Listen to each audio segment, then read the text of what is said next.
चिट्ठियों की अनूठी दुनिया पाठ के प्रश्न उत्तर। तो बच्चों, जैसे कि आप यहाँ पर देख सकते हैं, पाठ का नाम क्या है? चिट्ठियों की अनूठी दुनिया। आप देख रहे हैं ना यहाँ पर। और यहाँ पर पहला प्रश्न है आपके लिए, पत्र जैसा संतोष फोन या एसएमएस का संदेश क्यों नहीं दे सकता? आप देख रहे हैं यहाँ पर, पत्र जैसा संतोष फोन या एसएमएस क्यों नहीं दे सकता? तो आपका उत्तर होगा, पत्र जैसा संतोष फोन या एसएमएस का संदेश नहीं दे सकता क्योंकि फोन एसएमएस द्वारा केवल कामकाजी बातों को संक्षिप्त रूप से व्यक्त कर सकते हैं। आप देख रहे हैं पहले का उत्तर, पत्रों द्वारा हम अपने मनोभावों को खुलकर व्यक्त कर सकते हैं। पत्रों से आत्मीयता झलकती है। इन्हें अनुसंधान का विषय भी बनाया जा सकता है। ये कई किताबों का आधार हैं। पत्र राजनीति, साहित्य तथा कला के क्षेत्र में प्रगतिशील आंदोलन के कारण बन सकते हैं। यह क्षमता फोन या एसएमएस द्वारा दिए गए संदेश में नहीं है। पत्रों का आकार बड़ा और उनका तत्व अस्थायी होता है, जिन्हें भविष्य के लिए संभाल कर रखा जा सकता है। तो आपने जाना यहाँ पर पहले प्रश्न का उत्तर कि आप पत्र जैसा संतोष फोन या एसएमएस का संदेश क्यों नहीं दे सकता। तो आप ठीक इसी प्रकार से इसका उत्तर लिखेंगे। इसके बाद दूसरा प्रश्न है आपके लिए यहाँ पर, पत्र को खत, कागज, उत्तरम, जाबू, लेख, कड़ित, पाती, चिट्ठी इत्यादि कहा जाता है। इन शब्दों से संबंधित भाषाओं के नाम बताइए। तो आप देख रहे हैं ना यहाँ पर कई प्रकार के जो है शब्द यहाँ लिखे गए हैं, जो कि पत्रों को अलग अलग भाषाओं में कहा जाता है। तो आप देख रहे हैं यहाँ पर उत्तर, खत, खत किस भाषा में कहा जाता है? उर्दू में। और कागज कहा जाता है कन्नड़ में, उत्तरम तेलुगु में, जाबू तेलुगु में, लेख भी तेलुगु में। कड़ित तमिल भाषा का शब्द है, पाती जो है हिंदी का है, चिट्ठी हिंदी का है और पत्र संस्कृत भाषा का। तो इस प्रकार से आप देखें यहाँ पर कि अलग अलग भाषाओं में पत्र को अलग अलग नामों से जाना जाता है। उसके बाद आपके लिए तीसरा प्रश्न होगा, पत्र लेखन की कला के विकास के लिए क्या क्या प्रयास हुए, लिखिए। तो आप क्या लिखेंगे इसमें उत्तर, पत्र लेखन की कला को विकसित करने के लिए दुनिया के सभी देशों द्वारा पाठ्यक्रमों में पत्र लेखन का विषय शामिल किया गया। विश्व डाक संघ की ओर से सन 1972 से 16 वर्ष से कम आयु वर्ग के बच्चों के लिए पत्र लेखन प्रतियोगिताएं आयोजित करने का कार्यक्रम भी शुरू किया गया। तो ये होगा आपका तीसरे प्रश्न का उत्तर। इसके बाद आइए जानते हैं यहाँ पर चौथा प्रश्न और उसका उत्तर, पत्र धरोहर हो सकते हैं लेकिन एसएमएस क्यों नहीं? तर्क सहित अपना विचार लिखिए। तो आप क्या लिखेंगे इसका उत्तर, पत्र व्यक्ति की स्वयं की हस्तलिपि में होते हैं, जो कि प्रियजन को अधिक संवेदित करते हैं। हम जितने चाहें उतने पत्रों को धरोहर के रूप में समेट कर रख सकते हैं, जबकि एसएमएस को मोबाइल में सहेज कर रखने की क्षमता ज़्यादा समय तक नहीं होती है। एसएमएस को जल्द ही भुला दिया जाता है। पत्र देश काल समाज को जानने का साधन रहा है। दुनिया के तमाम संग्रहालयों में जानी मानी हस्तियों के पत्रों का अनूठा संकलन भी है। उपयोगी एवं शिक्षाप्रद पत्रों को पुस्तक के रूप में भी रखा जा सकता है। तो इस प्रकार से आप चौथे प्रश्न का उत्तर लिखेंगे। इसके बाद आइए जानते हैं यहाँ पर पांचवा प्रश्न आपके लिए, क्या चिट्ठियों की जगह कभी फैक्स, ईमेल, टेलीफोन या अथवा मोबाइल भी ले सकते हैं? आप देख रहे हैं ना यहाँ पर पांचवा प्रश्न है, क्या चिट्ठियों की जगह कभी फैक्स, ईमेल, टेलीफोन तथा मोबाइल ले सकते हैं? तो आपका उत्तर होगा, पत्रों का चलन न कभी कम हुआ था न कभी कम होगा। चिट्ठियों की जगह कोई नहीं ले सकता। पत्र लेखन एक साहित्यिक कला है, परंतु फैक्स, ईमेल, टेलीफोन तथा मोबाइल जैसे तकनीकी माध्यम केवल कामकाज के क्षेत्र में महत्वपूर्ण हैं। आज ये आवश्यकताओं में आते हैं, फिर भी ये पत्र का स्थान नहीं ले सकते। सबसे महत्वपूर्ण बात यह है कि पत्रों से जो आत्मीयता, प्रेम और लगाव मिलता है वह संचार के इन साधनों से नहीं मिल सकता। तो इस प्रकार से आप उत्तर लिखेंगे यहाँ पर पांचवें प्रश्न का। इसके बाद आपके लिए छठा प्रश्न यहाँ पर आप देख सकते हैं, किसी के लिए बिना टिकट लिफाफे पर सही पता लिखकर पत्र बैरंग भेजने पर कौन सी कठिनाई आ सकती है, पता कीजिए। तो आपका उत्तर होगा बिना टिकट सादे लिफाफे पर सही पता लिखकर पत्र बैरंग भेजने पर पत्र को पाने वाले व्यक्ति को टिकट की धनराशि जुर्माने के रूप में देनी पड़ सकती है।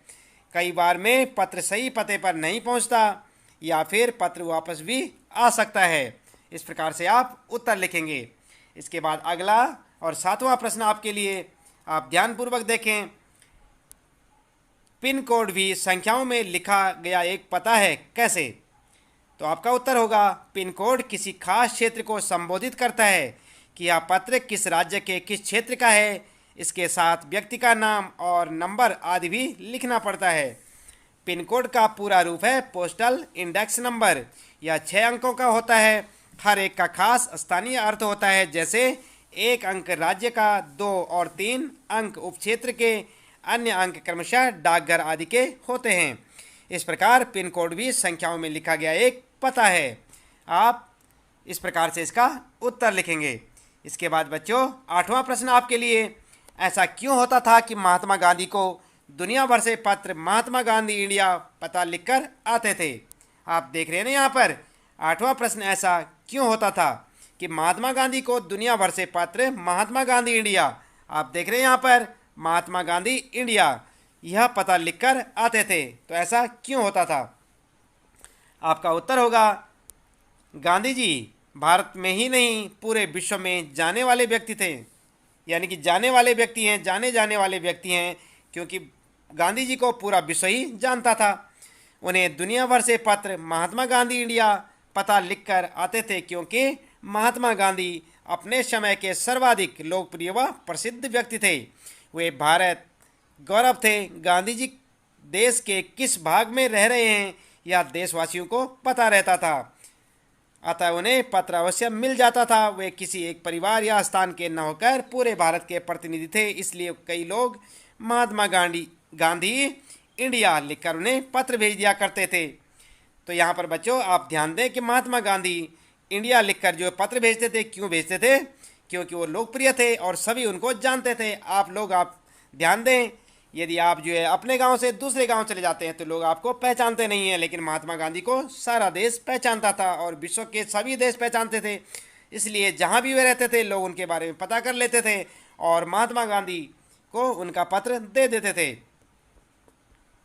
इसके बाद भाषा की बात अगर की जाए यहाँ पर, तो आप देखें यहाँ पर भाषा की बात वाले जो प्रश्न हैं, किसी प्रयोजन विशेष से संबंधित शब्दों के साथ पत्र शब्द जोड़ने से कुछ नए शब्द बनते हैं, जैसे प्रशस्ति पत्र, समाचार पत्र। आप भी पत्र के योग से बनने वाले 10 शब्द लिखिए। तो आप देख रहे हैं यहाँ पर पत्र के योग से बनने वाले शब्द, जैसे प्रार्थना पत्र, आपने देखा था समाचार पत्र, प्रशस्ति पत्र। तो इसी प्रकार से मासिक पत्र, बधाई पत्र, वार्षिक पत्र, दैनिक पत्र, साप्ताहिक पत्र, पाक्षिक क्या होता है 15-15 दिन में जो निकलते हैं पत्रिकाएं, पाक्षिक पत्र, सरकारी पत्र, साहित्यिक पत्र और निमंत्रण पत्र। इस प्रकार से आप लिख सकते हैं। पत्र से शब्दों के साथ पत्र शब्द जोड़ने से जो नए शब्द बनते हैं वे इस प्रकार से आप लिख सकते हैं। उसके बाद 10वां प्रश्न आपके लिए, व्यापारिक शब्द व्यापार के साथ एक प्रत्यय के योग से बना है। एक प्रत्यय के योग से बनने वाले शब्दों को अपनी पाठ्य पुस्तक से खोज कर लिखिए। तो आपने देखा व्यापारिक एक प्रत्यय लगाया ना इसमें, व्यापार प्लस एक। तो इसी प्रकार से इसका उत्तर आप क्या लिखेंगे? एक प्रत्यय वाले अन्य शब्द आप क्या लिखेंगे? स्वाभाविक, स्वभाव प्लस एक, साहित्यिक, साहित्य प्लस एक क्या होगा? साहित्यिक, व्यवसाय प्लस एक, व्यावसायिक। तो जो शब्दों के पीछे लगते हैं उन्हें क्या कहते हैं? शब्दांश जो लगते हैं शब्दों के पीछे उन्हें क्या कहते हैं? प्रत्यय। तो किसी शब्द के पीछे जो लगने वाले शब्द होते हैं उन्हें प्रत्यय कहते हैं। तो यहाँ पर जो है व्यावसायिक जैसे तो व्यवसाय एक शब्द है और उसके पीछे एक प्रत्यय लगाने से व्यावसायिक। इस प्रकार से शब्द आप देख सकते हैं।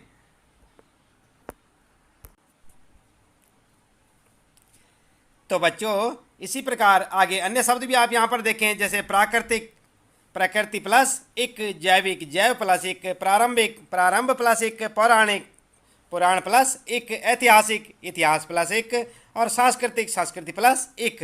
तो इस प्रकार से आप सारे शब्दों को यहाँ से देख सकते हैं। इसके बाद 11वां प्रश्न आपके लिए यहाँ पर, दो स्वरों के मेल से होने वाले परिवर्तन को स्वर संधि कहते हैं। जैसे रविंद्र, रवि प्लस इंद्र, इस संधि में ई प्लस ई से बड़ी ई हुई है, इसे दीर्घ संधि कहते हैं। आप जानते हैं ना संधि के बारे में। इसके बारे में आप दूसरी वीडियो भी देख सकते हैं जहाँ पर कि संधि के बारे में आपको पूरा बताया जाएगा। दीर्घ स्वर संधि के और उदाहरण खोजकर लिखिए। मुख्य रूप से स्वर संधियाँ 4 प्रकार की मानी गई हैं, दीर्घ, गुण, वृद्धि और यण संधि। और ध्यान दें बच्चों, ये क्या है, स्वर संधि के भेद हैं। आप स्वर संधि के भेद हमारी दूसरी वीडियो में देख सकते हैं। तो इसके बाद बच्चों यहाँ पर आप देख रहे हैं स्वर या दीर्घ। अ, ई, उ के बाद ह्रस्व या दीर्घ अ, ई, उ, आ आए तो ये आपस में मिलकर क्रमशः दीर्घ आ, ई, उ हो जाते हैं। इसी कारण इस संधि को दीर्घ संधि कहते हैं। जैसे संग्रह प्लस आलय, संग्रहालय, महा प्लस आत्मा, महात्मा। इस प्रकार के क्रम से कम 10 उदाहरण खोजकर लिखिए और अपनी शिक्षक को दिखाइए। तो आपका उत्तर क्या होगा, गुरु उपदेश, गुरु प्लस उपदेश। यहाँ पर आप देखें गुरु प्लस उपदेश। इसी प्रकार संग्रहालय, संग्रह प्लस आलय, और हिमालय, हिम प्लस आलय, और भोजनालय, भोजन प्लस आलय। आप देख रहे हैं ना पीछे ए प्लस आ, उ प्लस उ दिख रहे हैं ना आपको। इसी प्रकार से आप इन्हें लिखेंगे। स्वेच्छा, सु प्लस इच्छा, अनुमति, अनु प्लस मति। और इसके बाद रविंद्र, रवि प्लस इंद्र, और विद्यालय, विद्या प्लस आलय, सूर्योदय, सूर्य प्लस उदय, और सदा प्लस एव, सदैव। तो इस प्रकार से आप इन शब्दों को लिखें और संधि से संबंधित वीडियो देखने के लिए और अधिक जानकारी के लिए संधि पाठ का वीडियो जरूर देखें। तो इस प्रकार बच्चों यहाँ पर जो है आपका ये पाठ जो है समाप्त होता है।